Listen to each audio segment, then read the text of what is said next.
Hello friends, welcome to our channel. ఈరోజు recipe వచ్చేసి పాతకాల traditional breakfast చద్దన్నం. మన బాడీకి కావాల్సిన ప్రోటీన్స్ అండ్ విటమిన్స్ ఇందులో చాలా ఉంటాయి. ఈ కరోనా టైంలో ఇమ్యూనిటీ అనేది మనకు చాలా అవసరము. ఈ చద్దన్నంలో ఉండే ప్రోబయోటిక్స్ అండ్ విటమిన్స్ వల్ల బాడీకి రెసిస్టెన్సీ పవర్ కూడా పెరుగుతుంది.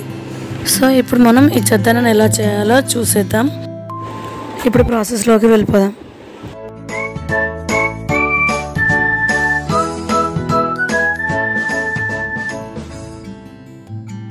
ఈ ప్రాసెస్ కోసం మనం క్లే పాట్ తీసుకోవాలి. దీన్ని మట్టి కుండలో చేస్తేనే హెల్తీగా ఉంటుంది. ఒకవేళ మీకు మట్టి కుండ అవైలబుల్ లేకుంటే వేరే దాంట్లో కూడా చేసుకోవచ్చు. నైట్ మనం తిన్నాక మిగిలిపోయిన అన్నంతో ఈ ప్రాసెస్ చేయాలి. ఫస్ట్ ఒక కుండ తీసుకొని అందులో నైట్ మిగిలిపోయిన అన్నాన్ని వేసుకోవాలి.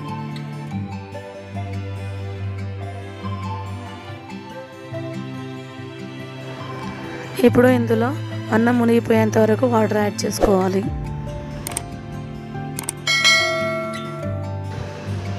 ఉండలు లేకుండా బాగా మిక్స్ చేసుకోవాలి. ఇందులోనే ఒక గ్లాస్ గోరువెచ్చని పాలు పోసుకొని అందులోనే 2 స్పూన్ల పెరుగు వేసి తోడు పెట్టుకోవాలి. ఇప్పుడు 3 లేదా 4 పచ్చిమిరపకాయల్ని సన్నగా ఘాట్లు పెట్టుకొని చిన్న ముక్కలుగా కట్ చేసుకొని అందులో వేసుకోవాలి. అలాగే ఉల్లిపాయలు కూడా చిన్న ముక్కలుగా కట్ చేసుకొని అందులో వేసుకోవాలి. ఇందులోనే నేను ఒక చిన్న అల్లం ముక్కను తీసుకొని దాన్ని చిన్న ముక్కలుగా కట్ చేసి వేసాను. ఇది ఆప్షనలే. మార్నింగ్ టైంలో అల్లం తింటే హెల్త్ మంచిది అండ్ వెయిట్ లాస్ కూడా అవుతుందని నేను యాడ్ చేశాను. ఇందులోనే ఇప్పుడు కరివేపాకు వేసి మూత పెట్టేసుకోవాలి. రాత్రంతా అలాగే వదిలేసేయాలి. నైట్ అంతా ఇలా 8 నుంచి 10 గంటలు ఉంచడం వల్ల ఇందులో ఎసిలోఫిలస్ బ్యాసిల్లస్ అనే మంచి బ్యాక్టీరియా డెవలప్ అవుతుంది. ఈ బ్యాక్టీరియా స్టమక్ ప్రాబ్లమ్స్ ఏమైనా ఉంటే దానికి మెడిసిన్ లాగా పనిచేస్తుంది.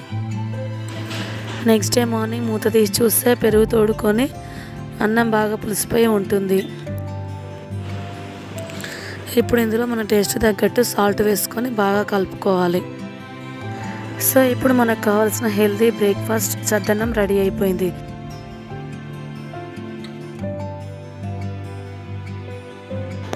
ఇప్పుడు దీన్ని సర్వ్ చేసుకొని తింటే హెల్తీ, అలాగే బాడీ కూడా చాలా చలవ చేస్తుంది. టేస్ట్ కూడా చాలా బాగుంటుంది. పిల్లలు కూడా చాలా ఇష్టపడి తింటారు.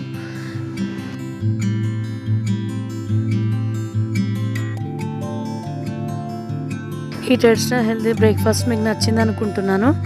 ఈ వీడియో కనుక మీకు నచ్చినట్లయితే లైక్ చేయండి, షేర్ చేయండి, అలాగే నా ఛానల్ని సబ్స్క్రైబ్ చేసుకోండి. Thank you.